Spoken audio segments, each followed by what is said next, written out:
Pasubot sa tanan nga ma-fail ta, mahulog ta, aron ta mabuak. So, makatuna na to nga dako kaayo og kining bili ang atong pagkabuak mga igsuon.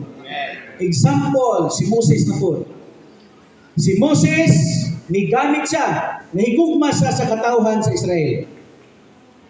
Ang tinguha sa Diyos nga tabangan ang katawhan sa Israel aron mapagawa sa Ehipto.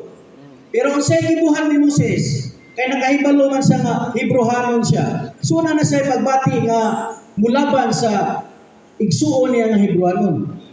Pero ang sa'y gibuhan ni Moses, sa paglaban niya ng igsuon, gamit niya ang iyahang kaugalingong puso. Then doon sa nahitabo, nakapatay si Moses. So, na-failure si Moses. Sa iyang pagka-failure, gilutos, sugda na sa lutos ni Paraon. Mao'y hinundan nga naadto siya sa kamingawa. Nakuha na ito, Migsoon? Unsa may nahitabo ni Moses dito sa Ehipto? Nga na-failure siya. Nigamit siya sa iyahang kaugalingong puso. Si Moses, kabalo mamulong. Politician siya, then military pa din siya. Dahil tanang kaalam sa Ehipto, naa na niya ug ang kahibalo. Naumol siya sa Ehipto. Pero sa dihang gigamit niya, maoy hinundan nga na-failure sa mga igsuon. Nakuha na to.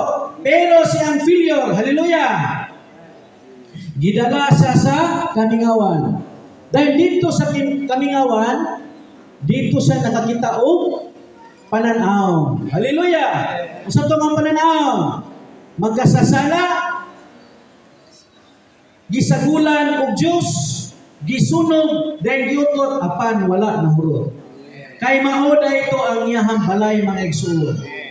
Dahil mahimo ning balaya ang pangasaunon, mao naman ni ato ang luwar karon. So natagbo na. Unsay gitinguha sa Ginoo?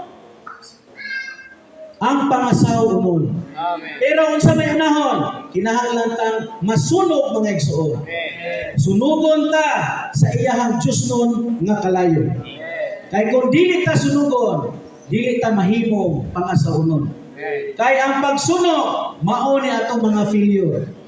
Tanawa mga igsoon, dahil sa dihang nabatukan na si Moses, gigamit niya ang pagkamay mamulong, pagsayang kusog, siyang pagka-army, politician, dahil nakapatay siya. Kung saan nahitabo? Paggamito na sa Ginoo, 40 years, I can. Pagka ikaduhang urinta, saan naman to? I can do nothing. Pagkasunod, I can do nothing. Kung saan nahitabo? Kung saan gingon? Dili ko kabalo mo istorya. Praise the Lord! Dili siya kabalo mo. Saan ito yung pasabot na politician na siya? Nagpasabot dito may suon nga. Wala na siya ipagsalig siyang gagalingon. Nganong ututon ta, batukan ta, bukon ta, pakaulawan ta, expose ta, aron di na ta musalig sa atong ako. Amen. Kaya ang ako kaaway sa Diyos. Yes. Nasilag ang Diyos sa atong ako. Kuha na ito, Migsoon? Maunang iagi kitag failure. Kay aron di ta musalig sa atong kaugalingon. Mauna ang Ginoo, wala ko namulong sa akong kaugalingon, kundi namulong ko sa akong amahan. Dili na ako ang nabuhi, nalansang nanguuban ni Kristo. O dili na si Kristo ang nabuhi, kundi dili na ako ang nabuhi, kundi si Kristo na ang nabuhi sa sulod nako. Amen. Kung sa ito mo, aron musulod si Kristo, o musagol si Kristo sa atong espiritu, kalag, din lawas, aron madayag sa dinhi may suod. Praise the Lord! Ingon pa yun dinhi. Katong ingon, kung maglabi ta ka-failure, maglabi ang grasya sa Ginoo. David, sa nahitabo ni David, failure, adultery and murdering. Pero sa dihan na nga isang pasaylo, nagrepent siya. Kung sa nahitabo may suon, gigrasyahan siya sa Ginoo. Amen. Kung sa to, repentance, confessing, sunod, forgiveness, sunod, grace, sunod, building. Usa man ang building, nasagol ang Dios. Gipatuhop ang Dios, gipasurop ang Dios, gitugod ang Dios dito kang David. So, di po tuyo-tuyoon, ingon ang mga igsoon, ganyan na nga mag-failure na punta. Kaya ingon ba itong brother, bisa mo saan itong pa-failure, di mo sugot ay di kita ma-failure. Pero gusto tang di ma-failure, pero gusto ang Diyos ma-failure kita na igsoon. So, kadepindi sa kaluoy sa Ginoo. Amen. Dayon, example pag yun. Ingon sa dito, katong panahon ni Peter, sa dihang nangisda siya, nga wala na ang presensya sa Ginoo. Wala sa ikuha mga igsuon. So kita, nahadlok na ma-failure. Kaya kung ma-failure ta, sa ganito,